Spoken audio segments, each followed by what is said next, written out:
bienvenue dans ce nouvel épisode de BD Boom. Aujourd'hui, nous allons s'attaquer aux séries, suite encore à la demande de notre nombreux public, nos fans échevelés qui m'attendent dans la sortie de la librairie. C'est une série un petit peu particulière, parce qu'on va suivre le destin de trois personnages en parallèle. Martin, qui est étudiant au début de la guerre, Zoé, sa sœur, et Tanguy, plutôt un militaire de carrière. Qui vont se croiser et à travers ces épisodes. Donc c'est une façon de faire une série un petit peu particulière.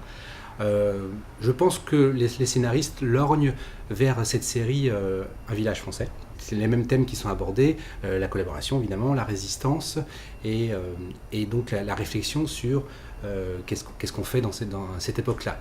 Il est évidemment très facile de juger 70 ans après de ce qu'on aurait été pendant la guerre, mais quand on le vit au quotidien, c'est évidemment plus compliqué. Moi, ce que j'aime dans cette série, c'est que c'est ni blanc ni noir. On aborde la période avec un réalisme évidemment grisâtre sur le comportement des gens, mais tellement plus intéressant que le héros résistant ou le salaud collabo. Donc je vous conseille fortement cette série. Une génération française, donc un thème un peu plus sérieux. Les 3 premiers tomes viennent de sortir, donc chaque tome correspond à un personnage. Donc on passe de la débâcle au début de la résistance étudiante, avec la commémoration du 11 novembre 1940 sous l'Arc de Triomphe par les étudiants de Paris. Donc n'hésitez pas. Parlez-en à votre libraire si vous en avez un à côté de chez vous, autrement faites-nous confiance et lisez-le. BD Boom. Deuxième série. Alors je sais que l'actualité bande dessinée est riche au mois de septembre, mais il faut quand même parler de cette série qui est une série incontournable de ces 2 dernières années.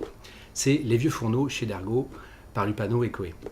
Alors qu'est-ce que Les Vieux Fourneaux ? C'est l'histoire de 3 vieux qui ont dans leur jeunesse lutté, ont fait la lutte syndicale, etc.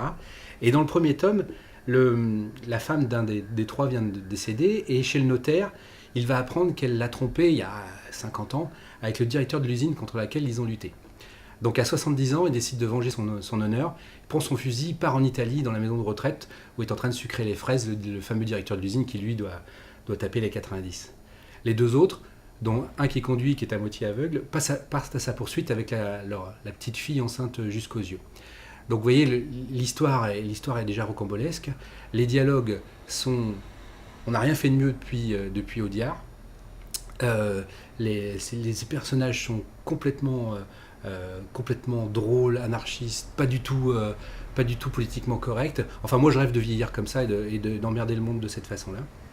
Moi, je rêve de vieillir comme ça et d'embêter le monde de cette façon-là. Alors, pourquoi je vous parle de cette série qui n'a pas besoin de chronique pour marcher toute seule, parce que ça fait partie de ces rares séries qui ont démarré toutes seules en librairie et qui ont flambé tout de suite sans plan marketing derrière. Alors, c'est parce que bientôt va sortir le tome 4, donc on anticipe un petit peu, et surtout une adaptation cinéma est en train de se faire. Donc c'est une série dont on entendra parler beaucoup dans les mois à venir, et donc comme à BD Boom on est toujours en avance, on vous la présente. BD Boom.